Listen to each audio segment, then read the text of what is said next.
안녕하세요. 반갑습니다. 샘물 파동의 성질 두 번째 개념 강의 시작해 보도록 하겠습니다. 저희가 저번 시간까지는 이제 기본적인 파동에 대한 용어를 배웠다고 한다면 이제 이번 강의에서는 본격적인 파동의 성질에 대해서 배워볼 텐데, 파동의 성질이라고 하면 굴절, 회절, 간섭 이런 것들을 이야기를 합니다. 근데 이제 회절하고 간섭 같은 경우는 제 다음 강의나 다다음 강의, 개념 강의에서 올려드릴 예정이고, 오늘은 첫 번째 성질인 굴절에 대한 부분만 이야기를 해드리도록 하겠습니다. 굴절이라는 단어는 많이 들어보셨을 거예요. 뭔가 이제 휘어있는 거를 굴절이라고 하는데, 그럼 과연 파동의 굴절이란 무엇이고, 그리고 굴절이란 현상은 왜 나타나는가, 좀 그런 것들을 중심으로 잘 들어주시면 좋을 것 같습니다. 그래서 우선은 좀 비유를 하나 해드릴 건데요. 자, 위에서 바라본 모습을 그린 겁니다. 이 위쪽이 아스팔트로 되어 있는 도로고, 아래쪽은 진흙으로 되어 있는 도로라고 좀 가정을 해볼게요. 그 다음에 이 아스팔트 도로에서 진흙도로 쪽으로 자동차가 이렇게 비스듬하게 오고 있는 상황을 나타낸 겁니다. 이런 식으로. 자, 그러면 내가 이쪽을 왼쪽 바퀴, 이쪽을 오른쪽 바퀴라고 설정한다면 이 아스팔트에서 진흙으로 먼저 넘어가는 바퀴는 어느 쪽이죠? 당연히 이렇게 그어봤을 때 왼쪽이 먼저 진흙에 도착을 하겠죠. 그쵸? 자, 그러면 아스팔트에서는 속력이 빠를 거야. 자동차가 잘 나아가겠죠, 이렇게. 근데 그럼 여기서는 어때요? 여기서는 얘가 이만큼 가는 동안 진흙에서는 이 아스팔트 길보다는 바퀴가 헛돌 거기 때문에 이동을 좀 못하겠죠, 아무래도 상대적으로. 그래서 요만큼밖에 진행을 못한다는 거예요, 이런 식으로. 자, 그러면 내가 이 뒤에부터는 경로가 어떻게 꺾이냐, 지금 이걸 이어보시면은 이렇게 이어지거든요. 그쵸? 그럼 이거에 대해서 수직으로 그어주시면 이렇게 꺾인다는 거죠. 그래서 경로가 여기서부터는 서로 이제 느린 속력으로 이렇게 이동을 하겠죠. 자, 그러면 지금 이 예시로부터 우리가 알 수 있는 건 자동차에 뭐가 바뀌었죠? 경계면을 기준으로 자동차의 속력이 변했어요. 그리고 이 자동차의 속력이 변함에 따라 자동차의 진행 방향이 꺾였죠. 이런 걸 우리가 바로 굴절이라고 한다는 거죠. 그래서 파동도 마찬가지라는 거예요. 내가 어떤 매질이 있을 때 매질 1과 매질 2입니다. 그 매질의 경계면을 기점으로 파동의 속력이 변하면 그 진행 경로가 이런 식으로 꺾인다는 거죠. 이거를 바로 뭐라고 한다? 파동의 굴절이라고 한다. 그럼 굴절의 원인은 뭐예요? 매질에서 파동의 진행 속력이 달라지기 때문에 그게 원인이고, 그럼 현상은 뭐야? 이 파동의 진행 경로가 꺾이는 거, 이거를 굴절이라고 한다는 거죠. 근데 지금까지 이제 학습을 해보셔서 알겠지만, 그럼 그냥 꺾인다가 굴절한다가 아니라 우리는 이게 어느 정도가 꺾이는지 정량적인 값을 측정하기를 원해요. 그래서 이 굴절에 대한 정량적인 값을 측정한 법칙을 뭐라 하냐면 바로 스넬 법칙이라고 부릅니다. 스넬 법칙. 그래서 내가 어느 각도로 쐈을 때 어느 각도로 튀어나오고, 그리고 이 두 개의 관계는 어떤 관계가 있는지, 그걸 이제 스넬 법칙이라고 한다는 거고, 교재에 나와 있습니다. 사인 R분의 사인 I, 람다 2분의 람다 1, 그리고 V2분의 V1, 이게 다 같다고 등식으로 연결이 되어 있죠. 그래서 이걸 우리가 스넬 법칙이라고 부르는데, 이걸 제가 이제 지금부터 좀 유도를 해드리도록 하겠습니다. 그래서 여기 있는 그림을 통해서 유도를 좀 해드릴 건데, 자, 한번 잘 봐보세요. 지금 내가 이 위쪽이 매질 1, 그리고 아래쪽을 매질 2라고 두겠습니다. 매질 2. 그럼 어떤 파동이 이런 식으로 진행해서 꺾였을 때 이 매질의 경계면에서 꺾였다는 건 두 매질에서 속력이 달랐다는 거겠죠. 그래서 보시면 누가 더 먼저 도착했어요? 얘가 더 먼저 도착한 겁니다. 이 아래쪽이. 그래서 내가 이만큼 이동하는 동안에 아래서는 얼만큼밖에 이동을 못한 거예요? A에서 A'까지 요만큼밖에 이동을 못한 거죠. 그러니까 매질 2에서 속력이 더 작았던 거라고요. 그쵸? 그럼 한번 정량적인 값을 나타내기 전에 각도를 어떻게 측정하는지 좀 말씀을 드리겠습니다. 자, 먼저 이 경계면에 대해서 수직으로 선을 하나 그어주세요. 우리가 이 경계면에 대해서 수직으로 그은 이 선을 법선이라고 부릅니다. 법선. 그리고 이 법선과 처음에 들어오는 이 파장의 진행 방향과의 각도, 이걸 우리가 입사각이라고 부릅니다. 입사각. 요거를 입사각이라고 부르고, 그리고 이 법선과 굴절된 이 각도이죠. 요거를 이제 이 파동의 각을 굴절각이라고 합니다. 그래서 R이라고 쓰겠습니다. R. 이거 조심하셔야 되는 게 여기가 입사각이 아니에요. 여기가 입사각이 아니라 법선을 그으시고 그 법선과 파동의 진행 경로를 연결한 이 부분이 바로 입사각이 되는 거고, 법선과 이 굴절되는 진행 경로를 연결시켜준 게 굴절각이 되는 겁니다. 그럼 과연 얘랑 얘가 어떤 성질이 있는가, 이거를 사인 값으로 한번 찾아볼 건데, 자 보겠습니다. 사인, 교재에 뭐라고 되어 있죠? 사인 R분의 사인 I.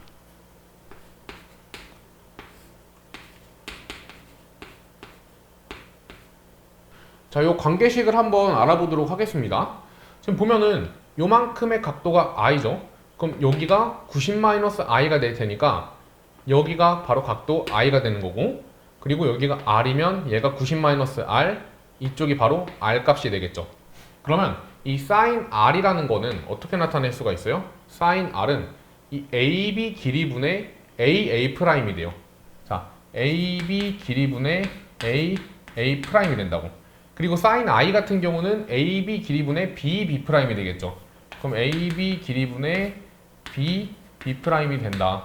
그럼 얘랑 얘랑 날라가니까 AA'분의 BB'이 바로 이 sin 값의 B인데, 지금 제가 여기서 말씀드렸던 것처럼 이만큼 내가 진행하는 동안, 이 오른쪽 바퀴가 요만큼 진행하는 동안 왼쪽 바퀴는 이거밖에 진행을 못하는 거잖아요. 그쵸? 그럼 내가 여기서 진행 시간과 여기서 진행 시간은 같은 거예요. 그럼 매질 1에서 이 파동의 속력을 V1이라고 둔다면 이 B'부터 B까지 거리는 이렇게 둘 수가 있다는 거고, 그리고 이 분홍 색깔 부분은 두 번째 매질에서 속력을 V2로 둔다면 이렇게 거리를 둘 수가 있다는 거죠. 그럼 얘를 이 AA' 같은 경우는 V2T, 그리고 BB' 같은 경우는 V1T라고 둘 수가 있기 때문에 T를 지워주시면 관계식이 하나가 뽑히죠. 어떻게 나옵니까? V2분의 V1, V2분의 V1, 이런 관계식이 뽑힌다는 겁니다. 그 다음에 좀 이어서 써보자면 얘는 어차피 진동수가 어때요? 하나의 파원으로부터 발생한 파동이기 때문에 진동수는 동일합니다. 저희가 저번 시간에 이런 거 배웠죠. V는 F 람다, 그쵸? 그럼 진동수가 동일한 상황에서 속력의 B는 누구랑 같아요? 속력이 커지면 람다도 같이 커져요, 그쵸?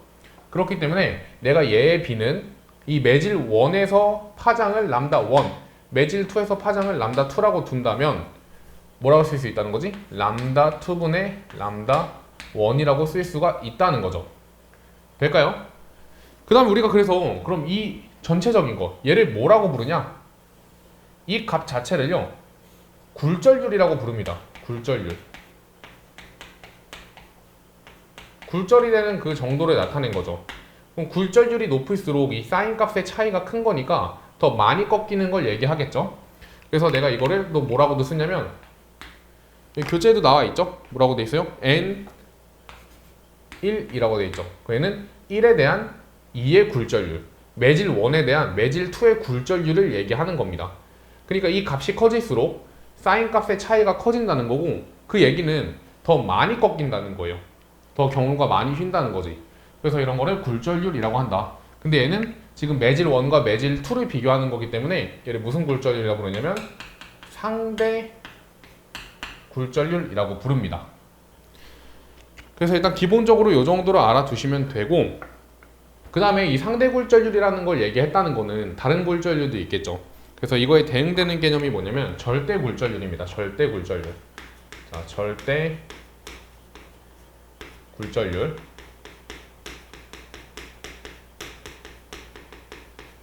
이 절대 굴절률 같은 경우는 그 진공하고의 굴절률을 비교하는 거예요. 그러니까 진공에 대한 매질의 굴절률인 거죠. 그래서 자,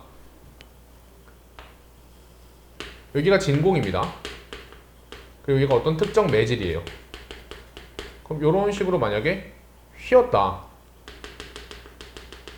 자, 그럼 이걸 그대로 한번 써보는 거야. 그럼 이 절대 굴절률은 뭐가 나와? 이 절대 굴절률, 진공에 대한 매질의 굴절률은 V2분의 V1이죠. 그럼 얘도 바로 매질에서의 빛의, 이거 빛이라고 논다면 매질에서의 빛의 속력 분의, 그리고 진공에서의 빛의 속력 시 이렇게 쓸 수가 있다는 겁니다. 그래서 이게 지금 교재 왼쪽 날개 부분에 적혀 있죠. n은 v분의 c라고. 그렇죠?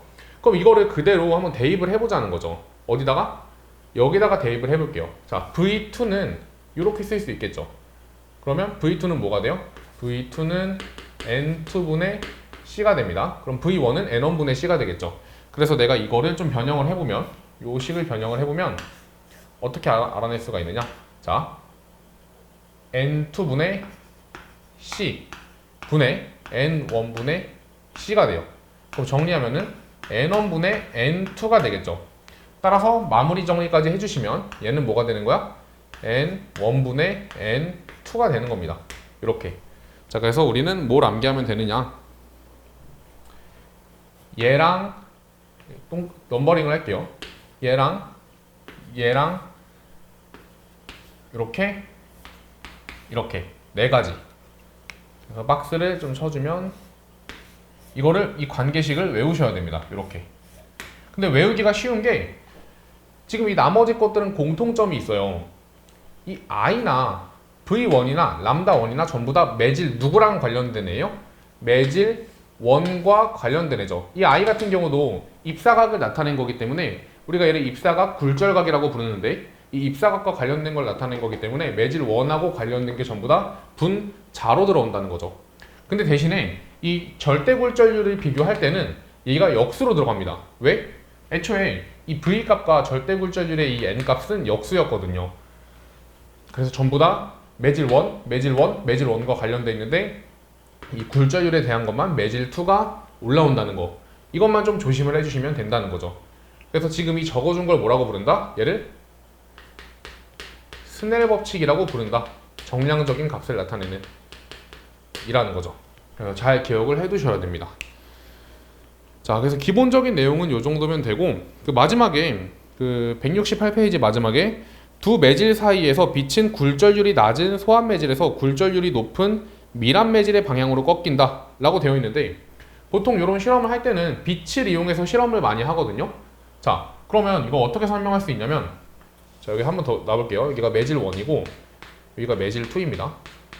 근데 매질 1을 예를 들어서 공기라고 해보죠. 공기. 그리고 매질 2를 뭐 물이라고 해볼까요? 물.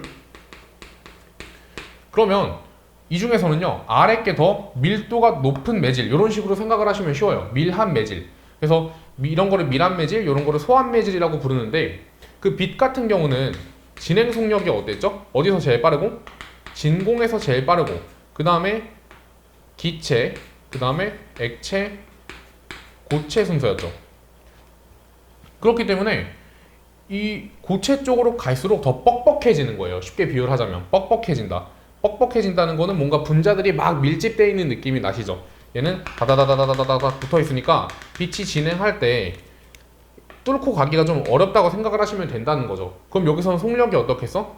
속력이 작을 테고 상대적으로 이 기체 쪽으로 갈수록 분자들이 멀리 떨어져 있을 테니까 얘는 좀 통과하기가 수월하겠죠. 그래서 여기서 속력은 큰 겁니다. 그럼 내가 이런 공기 같은 매질을 소한 매질이라고 부르고 이런 물 같은 매질을 밀한, 상대적으로 밀한 매질이라고 부른다는 건데 그럼 내가 여기서 속력이 어디가 더 지금 큰 거죠? 공기 쪽에서가 속력이 크고 물 쪽에서가 속력이 작은 거예요. 그럼 이때 빛을 내가 단색광을 이런 식으로 쏴주게 된다면 그럼 어떤 식으로 꺾일까? 어떻게 꺾이겠어요? 자, 속력이 큰 쪽이 각도도 커요. 입사각도 커진다고. 그러니까 이 각도가 더 크다는 거예요. 그럼 따라서 여기서 꺾일 때는 이 법선에 최대한 붙는 쪽으로 꺾어주시면 된다는 겁니다. 그래서 이거를 우리가 보고서 그릴 수가 있어야 된다는 거죠. 뭐 예를 들어서 이 매질이 둘 중에 누가 더 밀한지를 주면은 이런 상황을 해석할 수 있어야 되고 매질이 누가 더 밀한지 주지 않더라도 이 속력의 차이만 주더라도 이런 식으로 그림을 그려낼 수가 있다는 겁니다. 자, 그 다음에 마지막 두 매질 사이에 굴절률 차이가 클수록 경계면에서 더 많이 굴절된다라고 되어 있는데 이 얘기는 이 상대 굴절률이 클수록 이 각도 차이가 점점 커질수록 어떻다는 거예요? 더 많이 꺾인다는 걸 얘기한다는 거죠. 그러니까 공기랑 물에서 꺾일 때보다 공기랑 고체에서 꺾일 때가 더 많이 꺾인다는 겁니다. 그래서 많이 꺾인다는 얘기는 같은 입사각으로 넣었을 때 더 얘는 이렇게 최대한 법선 쪽에 붙었대 이렇게. 근데 얘는 그냥 살짝 꺾였대요. 그럼 누가 더 많이 꺾인 거예요? 이쪽이 더 많이 꺾였다고 할 수 있겠죠. 그거를 얘기하는 겁니다. 자, 그래서 이제 굴절에 대한 기본적인 이야기는 다 끝났고요. 칠판 한번 지우고 와서 생활 속의 굴절 이야기 해드리고 마무리하도록 하겠습니다. 자, 이제 생활 속의 굴절에 대한 이야기를 해드릴 텐데요. 뭐 이 부분은 그냥 가볍게 듣고 넘기시면 될 것 같습니다. 뭐 수능에서는 뭐 최근에는 자주 출제되지 않고 있는 포인트고, 뭐 내신에서는 항상 뭐 잘 학습을 해주셔야겠죠. 그래서 첫 번째는 자연에서의 굴절 현상이라고 해서 나오는 부분인데, 낮과 밤의 소리가 굴절되는 게 다르다는 거예요.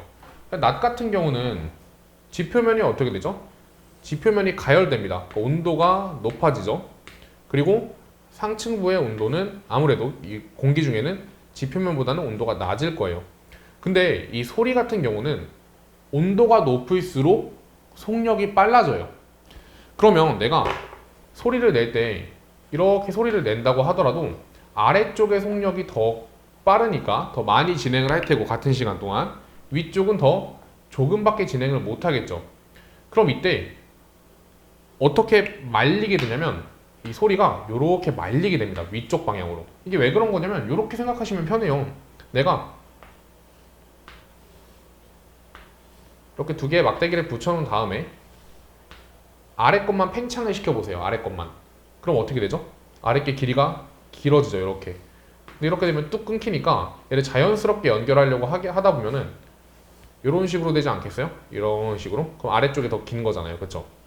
그래서 소리도 마치 아래쪽이 이런 식으로 더 팽창된다고 생각하시면 됩니다. 그럼 내가 낮에는 소리를 내게 되면 어떻게 돼? 대부분 다 위쪽으로 올라가게 되는 거예요. 이런 식으로. 대신에 반대로 밤은 어떻죠? 밤 같은 경우에는 지표가 차가워지죠. 금방. 지표가 식어요. 그렇기 때문에 밤에는 오히려 아래쪽의 온도가 낮고 공기 중의 온도가 높습니다. 그럼 내가 위로 말한 게 이런 식으로 아래쪽으로 꺾인다는 거죠. 이게 바로 낮과 밤의 소리 굴절에 대한 차이예요. 그 다음 두 번째는 신기루라는 건데, 신기루는 뭐냐면 이제 사막같이 아주 더운 데서 마치 오아시스가 있는 것처럼, 예를 들어서 내가 지금 사막에 서 있습니다. 거기 나무가 한 선인장이든 나무든, 선인장으로 할까요? 선인장에 이렇게 한 그루가 있습니다. 그럼 이게 마치 여기 바닥에 물웅덩이가 있는 것처럼 얘가 아래쪽으로 비쳐 보인다는 거죠. 이런 거 우리가 신기루 현상이라고 부르는데, 왜 이런 현상이 나타나는가? 그 이유는 내가 어떤 사물을 인식한다는 건요, 그 사물의 빛이 비쳐서 광자가 우리 눈으로 들어올 때, 빛이 우리 눈으로 튕겨서 들어올 때, 그때 우리가 사물을 인식할 수가 있는 거예요. 그럼 내가 여기서 튕긴 빛 중에 우리 눈으로 들어오는 것도 있겠지만 어떻게 되는 것도 있겠어요? 그냥 이런 대로 가는 경우도 있겠죠. 그쵸? 근데 온도가 높으니까 얘도 마찬가지로 소리가 휘는 것처럼 빛도 지표가 지금 가열돼 있어서 이 가열된 쪽에서 속력이 더 빠른 거예요. 그럼 얘는 원래 여기서 이제 바닥으로 꽂혔어야 했지만 바닥의 온도가 높기 때문에 빛이 휘어서 우리 눈으로 들어오게 됩니다. 이렇게. 근데 우리 눈은요, 어떤 빛이 들어왔을 때 그게 직진해서 들어왔다고 생각을 한단 말이에요. 그럼 나는 얘가 휘어서 들어왔구나 라고 생각하는 게 아니라 그대로 직진해서 이 위치에서 들어왔구나 라고 생각을 한다는 거죠. 그래서 나는 분명히 이렇게 온 빛인데 내가 직진해서 왔으면 분명히 물체가 여기 있었을 텐데 라고 해서 상을 여기에 맺혀서 본다는 거죠. 그래서 선인장이 이런 식으로 두 개로 보인다는 겁니다. 그래서 이런 거 우리가 신기루 현상이라고 불러요. 이거랑 비슷한 효과로 이 떠보이기 효과라는 게 있는데, 이것도 지금 교재 세 번째로 정리가 되어 있는 거거든요. 지금 보면 예를 들어서 그릇에 동전을 하나 담아 놓습니다. 이렇게 동전. 그리고 내가 이거를 위에서 이렇게 보고 있는 거예요. 눈으로. 근데 시야가 이런 식으로 시야가 확보가 된다면 나는 이 동전을 볼 수가 없겠죠. 근데 여기다가 물을 채우게 되면 볼 수 있다는 거거든요. 왜 물을 채우면 볼 수 있느냐? 우리가 이 동전을 봤다는 거는 결국에 이 동전에 비춰진 빛이 우리 눈으로 들어왔다는 거예요. 그렇죠? 근데 여기서 반사된 빛은 어떻게 돼요?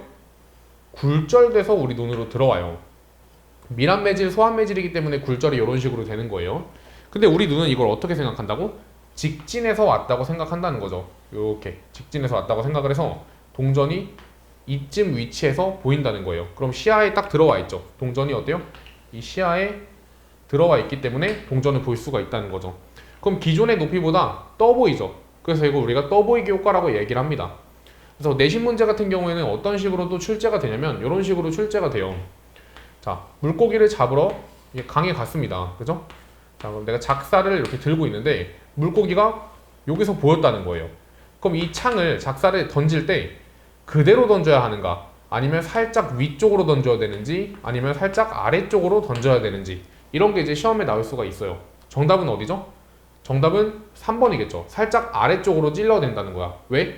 실제 물고기의 위치가 원래는 이쯤에 있었는데 이렇게 휘어서 들어왔기 때문에 우리 눈으로는 어떻게 인식된 거야? 아, 얘가 직진해서 이 위치에 있는 것처럼 보인다는 거죠. 그렇죠? 그래서 이게 수영장 같은 데 가가지고 좀 얕은 물에다가 다리를 한번 담궈 보세요. 이렇게.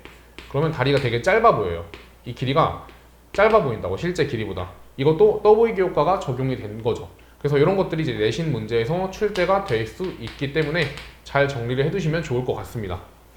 자, 그 다음에 이제 마지막으로 렌즈는요, 볼록 렌즈랑 오목 렌즈 두 가지가 나오는데 이것도 그냥 가볍게 원리적인 부분만 알아두시면 좋을 것 같습니다. 자, 이 렌즈를 사용하는 이유는 이렇게 안구가 있을 때 이 안구는요 기본적으로 빛을 모아줘요. 근데 빛을 모아서 이 끝에 상을 맺히게 해야 되는데 사람의 안구마다 어떤 사람은 그 능력이 좀 부족해서 이 앞에까지밖에 못 오고 어떤 사람은 너무 길게 와가지고 문제가 생기는 거예요. 그래서 이거를 근시 원시를 이런 걸 얘기하는 거죠. 근시랑 원시가 이런 걸 얘기하는 건데, 그래서 이런 사람들은 렌즈, 안경, 돋보기 이런 걸 통해서 보정을 해준다는 거죠. 그럼 어떤 식으로 보정을 해줄 수가 있는가? 일단 볼록 렌즈에 대해서 설명을 드려보자면 볼록 렌즈의 이 윗부분만 좀 그림을 그려보겠습니다. 그럼 이런 식으로 그림이 그려지겠죠. 그럼 빛이 어떻게 들어와요? 빛이 이렇게 들어오게 됩니다. 그리고 이런 지금 굴절하고 있는 거잖아요. 굴절. 이 굴절 상황에서 이런 곡선에 대한 굴절을 우리가 확인할 때는요, 항상 접선을 그어 보셔야 돼요. 이렇게 접선. 그 다음에 접선을 그었다면 뭐도 그어봐야 돼? 법선도 그어 보셔야 돼요. 법선. 요렇게. 그리고 얘는 지금 공기 중에서 어디로 들어가는 거죠? 공기 중에서 렌즈로 들어가는 거기 때문에 렌즈가 더 밀한 매질이거든요. 고체, 기체잖아요. 그렇죠? 그러면 더 안쪽으로 이렇게 꺾인다는 거죠. 이런 식으로. 그럼 여기서는 어때요? 여기서도 법선을 이렇게 그려주시면 얘는 이제 렌즈에서 공기 쪽으로 나오기 때문에 각도가 더 커져야 돼요. 요렇게. 그럼 내가 이렇게 직진하는 빛이 안쪽으로 상당히 모이게 되겠죠. 이렇게 모인다고요, 빛이 안쪽으로. 그렇죠? 그럼 내가 기존에 상을 너무 뒤로 맺혀서 문제가 되는 사람한테 기존에 상을 너무 뒤로 맺히는 거야. 그럼 잘 안 보이겠죠? 시야가 뿌옇게 보이겠죠? 이제 그런 사람들에게는 이 볼록 렌즈를 착용시켜서 빛을 미리 모아주는 거죠. 미리. 그러면은 딱 적당한 위치에서 상이 맺힐 수가 있다는 겁니다. 그 오목 렌즈 같은 경우는 원리가 반대겠죠. 오목 렌즈 같은 경우도 이렇게 그려보시면 빛이 내가 이렇게 들어왔어요. 그러면 뭘 그리라고? 접선과 법선을 그리시고 그 다음에 이 안쪽이 렌즈니까 이렇게 꺾이겠네. 이렇게. 그쵸? 그 얘도 똑같이 이쪽까지 그려보시면 이런 식으로 퍼지는 걸 확인하실 수가 있습니다. 그래서 지금 이런 렌즈의 원리 같은 것도 가볍게 봐주시면 될 것 같고, 아무튼 이 마지막에 설명드렸던 생활 속의 굴절 같은 경우는 제가 처음에도 말씀드렸다시피 보통 내신에서 많이 출제가 되고 있습니다. 그렇기 때문에 내신 학습하시는 분들은 학교 수업 잘 들으시고 그 다음에 이것까지 좀 정리를 다 하셔서 시험 보러 가시면 좋을 것 같습니다. 그리고 수능을 준비하시는 분들은 물론 이 부분도 당연히 알아두셔야 되고, 근데 특히나 파동의 성질과 관련된 부분, 초반에 했던 그런 이제 뭐 진동수, 주기 이런 관계들이라던가 아니면 오늘 배웠던 이런 스네일 법칙, 그래서 이 스네일 법칙에 대한 걸 좀 잘 학습을 해두시면 좋을 것 같습니다. 그래서 이제 본격적인 문제는 제가 다음 강의로 올려드릴 테니까 그걸 통해서 학습을 하시고, 그 다음 파트의 이름이 전반사거든요. 전반사도 좀 결국에는 이 파동의 굴절과 관련된 부분이에요. 그렇기 때문에 이 파트 정말 잘 꼼꼼하게 학습해 주신 다음에 전반사까지 넘어오시면 좋을 것 같습니다. 오늘도 강의 들어주시느냐고 너무 고생 많으셨고 다음 강의에서 뵙도록 하겠습니다. 감사합니다.